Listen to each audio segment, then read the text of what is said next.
Día 2. Formación. La pregunta del sentido. La pregunta sobre el sentido hace referencia a otra pregunta preliminar. ¿Tiene sentido preguntarse por el sentido?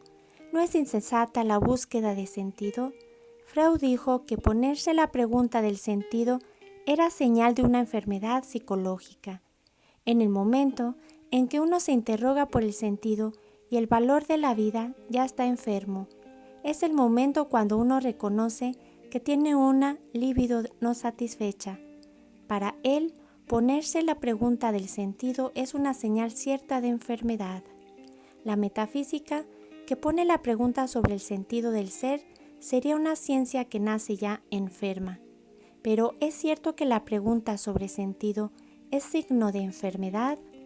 ¿O no será más bien una exigencia del espíritu humano que quiere comprender la realidad y la meta hacia la que se dirige? Juan Pablo II ve las cosas de un modo diverso dentro de cada sufrimiento experimentado por el hombre y también en lo profundo del mundo del sufrimiento.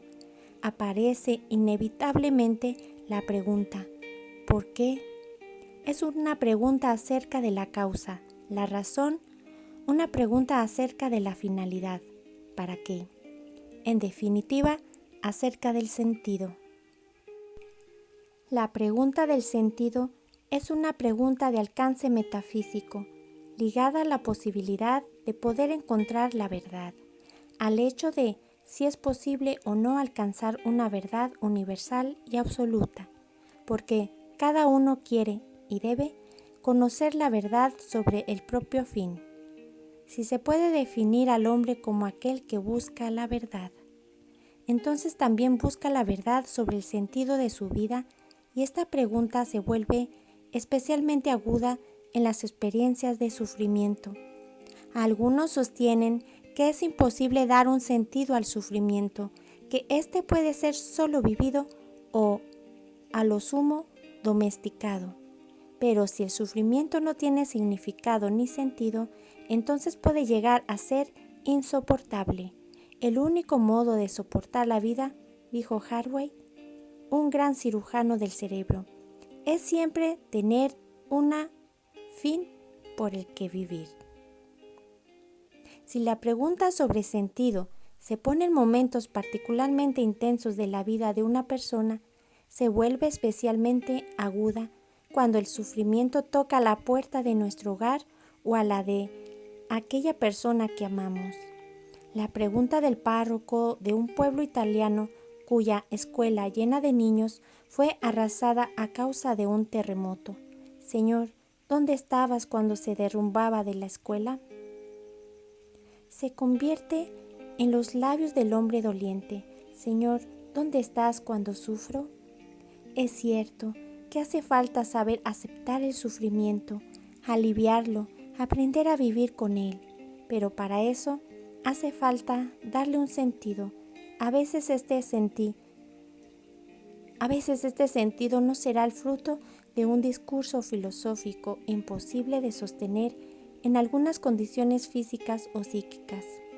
No se trata de hacer grandes reflexiones, sino de encontrar una dirección, un sentido, un porqué a nuestra sed de verdad, a nuestra búsqueda. Si el sufrimiento, como hemos dicho, es la experiencia del mal sobre la misma piel, y si el mal es la privación del bien, entonces es muy difícil para la sola razón encontrar luz donde no hay más que oscuridad. Esto nos enseña que el sentido que se puede encontrar en el sufrimiento no es una claridad sin sombras. Lo contrario sería querer tener un perfecto conocimiento del sufrimiento, de sus razones profundas y de sus causas, y esta actitud conduciría al racionalismo.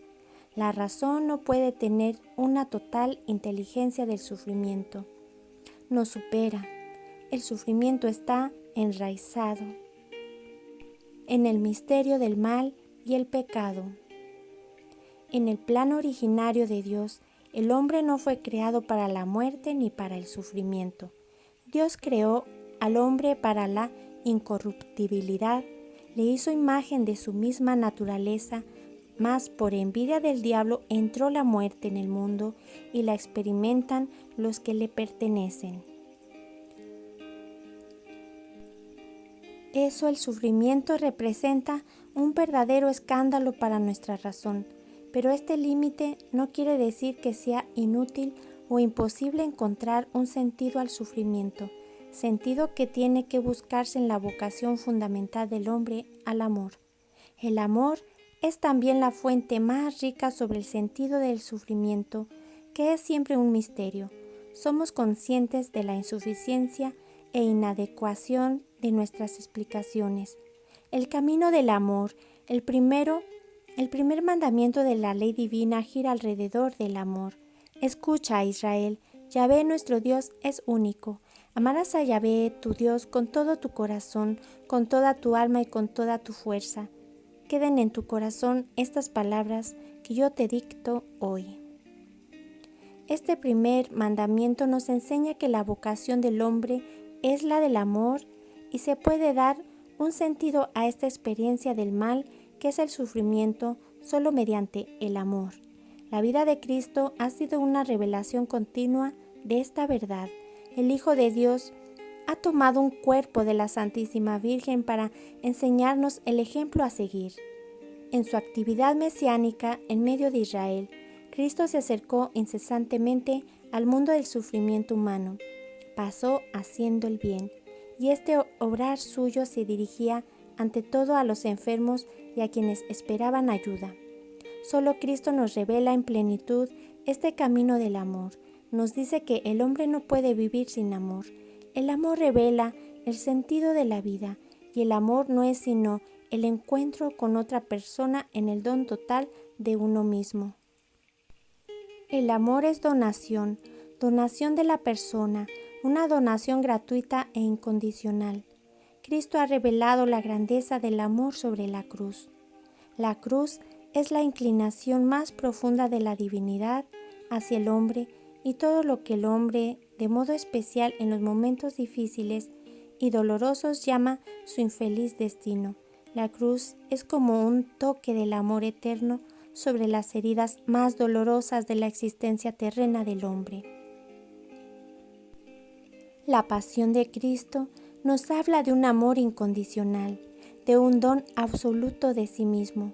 La tradición cristiana, especialmente la tradición mística, ha meditado mucho sobre la pasión de Cristo. Pasión del Cristo, dame fuerzas. ¿Por qué los cristianos han querido detenerse a meditar la pasión? ¿Será masoquista el cristianismo?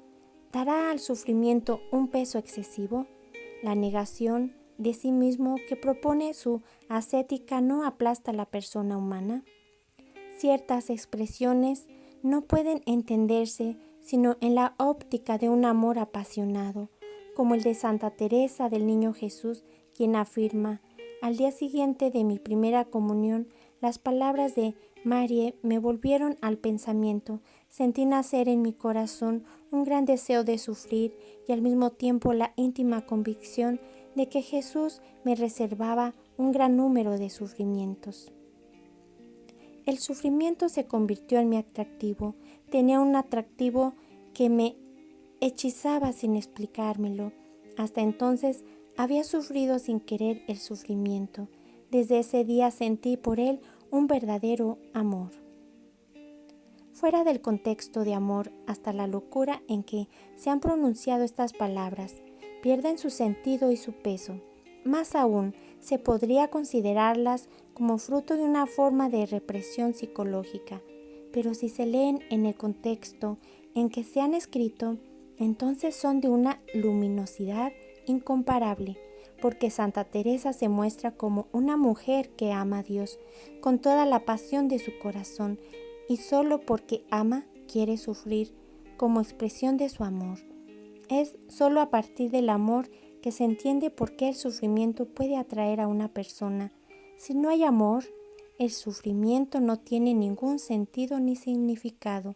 El amor da sentido y significado a la vida del hombre y en particular a su sufrimiento.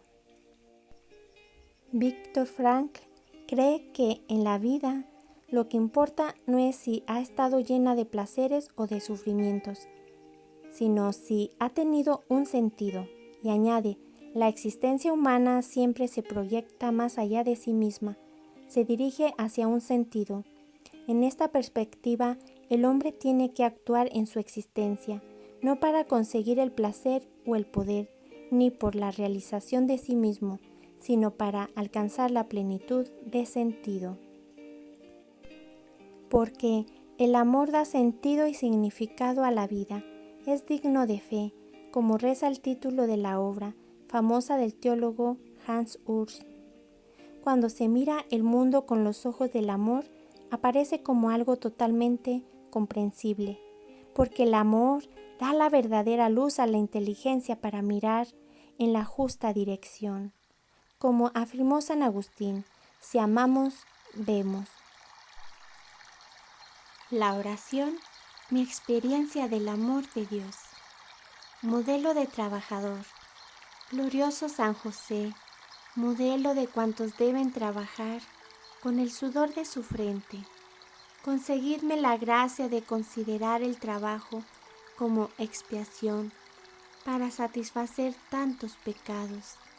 Hacedme trabajar en conciencia, prefiriendo el fiel cumplimiento de mis deberes a mis inclinaciones caprichosas.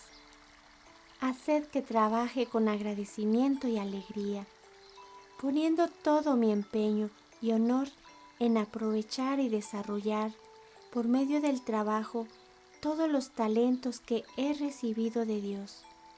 Mandadme trabajar con tranquilidad, moderación y paciencia, sin que me atemoricen el cansancio y las dificultades.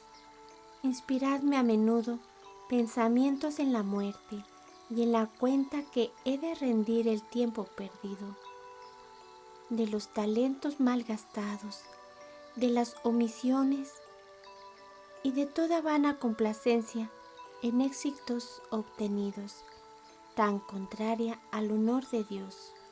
Todo según vuestro ejemplo, oh Patriarca San José.